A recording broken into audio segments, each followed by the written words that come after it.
नमस्कार, आप देख रहे हैं पृष्ठभूमि न्यूज।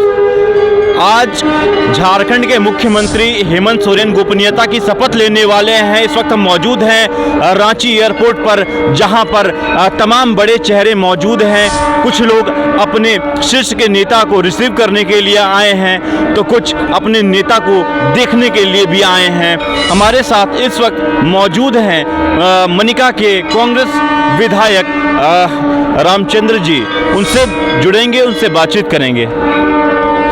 आपको बताते चले कि ये जो चुनाव रहा है 2024 का, ये वाकई में मनिका के लिए काफ़ी सेफ रहा है। जुड़ेंगे, मंत्री जी से बात करेंगे। हमारे साथ मनिका विधायक मौजूद हैं, जो निवर्तमान विधायक है, पहले भी जीते हैं और इस बार कहीं ना कहीं पे लग रहा है कि इस बार मंत्रिमंडल में इनको जगह भी मिल सकती है। सबसे पहले तो आपका स्वागत है रामचंद्र जी। जय श्री आपको। लगातार जीत के पीछे क्या कारण है? जनता का स्नेह लगातार मिल रहा है। ये जनता, कार्यकर्ता और नेता जी, ये सब लोगों के चलते यहाँ तो हम लोग लगातार चुनाव जीत रहे हैं। और आज नहीं, 7 बार से हम चुनाव लड़ते आ रहे हैं। बहुत कम वोट से 3 बार हम हारे भी हैं। जी बिल्कुल, बहुत कम वोट से। जी। तो हमारे नेता, कम अंतर रहा था उस वक्त भी। नेता, कार्यकर्ता, जनता सब लोग के चलते हम यहाँ हैं। किन मुद्दों को लेकर के आखिर जनता के बीच में जाते हैं रामचंद्र सिंह, जिसकी वजह से लगातार उनको जनता का स्नेह मिलता है? देखिए, वहाँ सबसे बड़ी बात है कि जो उनकी भावना है उसको हम कदर करते हैं। उनको क्या चाहिए इस पर हम लोग लगते हैं, क्योंकि हम लोग का जो इलाका है बहुत पिछड़ा हुआ है। जी बिल्कुल, हम गए हर क्षेत्र में वो हैं। हम कोशिश कर रहे हैं कि उनको हम आगे करें धीरे धीरे।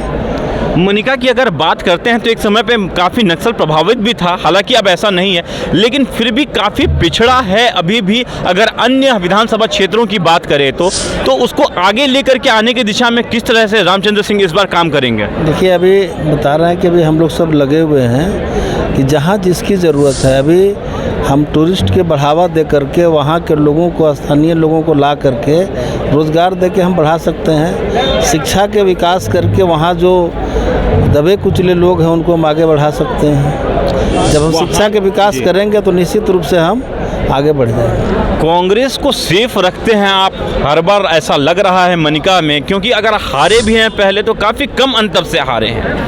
इस बार मुद्दा, क्योंकि आपके विधानसभा क्षेत्र में चुनाव के पहले जब हम गए तो लोगों से हमारी बातचीत हो रही थी, लोगों ने अपनी समस्याएं साझा की। कहा कि रोजगार और पलायन एक मुख्यतः समस्या है क्षेत्र की। उस क्षेत्र में इस बार क्या करेंगे? देखिए, हम चाहते हैं कि जैसे अब मान लीजिए टाइगर प्रोजेक्ट है, जी बिल्कुल, इको सेंसिटिव जोन है, हम चाहते हैं कि उसी से हम रोज़गार खोजने की कोशिश करेंगे कि जो फॉरेस्ट से है, टूरिस्ट से है, अब उससे अगर हम करेंगे तो उसको हम रोज़गार बनाना चाहेंगे। क्षेत्र की जनता चाहते हैं कि हमारे नेता इस बार कैबिनेट में हों, क्या कहेंगे? देखिए, वो अब तो हमारे आदरणीय जो नेता हैं जी, अब उनके निर्णय आला कमान की जैसी अनुमति होगी वैसा होगा। और क्षेत्र की जनता जो है वो लगातार चुन करके आपको भेजती है, तो उनके उम्मीदों पर खरा उतर पाएंगे इस बार 2024 के चुनाव के बाद? पूरा कोशिश करेंगे कि हम उतरेंगे। क्षेत्र की जनता को क्या संदेश देना चाहिए? देखिए, क्षेत्र की जनता के हम संदेश देना चाहेंगे कि हम सब लोग मिल करके, उनका ऐसा कोई ज़रूरी नहीं कि सब कुछ हम जानते हैं। अगर उनको लगता है कि काम करने से अगर विकास हो सके, बढ़िया वहाँ के लोग तरक्की कर सके, तो हमको निश्चित रूप से बताएं। और अगर कहीं हमसे कोई गलती हो तो हमको बताएं। एक और सवाल है, सीधा सवाल और आखिरी सवाल है। क्षेत्र की जनता से हम जब बातचीत कर रहे थे तो उन्होंने एक बात कही कि जब हमारे नेता जीत करके जाते हैं और अगर हम उनसे रांची में मुलाकात करने जाते हैं तो उनके सिक्योरिटी हमें मिलने नहीं देते हैं। ऐसा क्यों? अब मेरे साथ ऐसा नहीं लगता, नहीं होगा। मतलब क्षेत्र की जनता नहीं, मेरे साथ नहीं हो सकता है, इसलिए कि मेरे पास 3 नंबर है, मैं खुद उठाता हूँ। जी बिल्कुल, एक, लेकिन सिक्योरिटी नहीं, सिक्योरिटी भी कभी नहीं रुका मेरा। आज तक सिक्योरिटी लगा के मैं कभी नहीं रहा हूँ। रामचंद्र जी से मिलना बहुत आसान है। क्षेत्र की जनता अगर चाहे तो अपनी समस्या ले करके सीधे इनसे कभी भी मिल सकता है, फिर वो रांची हो या ये अपने क्षेत्र में हो। और बता दें कि रामचंद्र सिंह एसटी कोटे से आते हैं और विधायक हैं इस बार, और देखते हैं कि आला कमान का क्या आदेश होता है और इस बार आखिर इनको क्या पद मिलता है। हालांकि ये तो सारी बातें अभी भविष्य के गर्त में हैं, लेकिन तस्वीरें कुछ दिनों के भीतर साफ हो जाएंगी। आप लगातार पृष्ठभूमि न्यूज़ के साथ बने रहे। मैं सुलभ मिश्रा।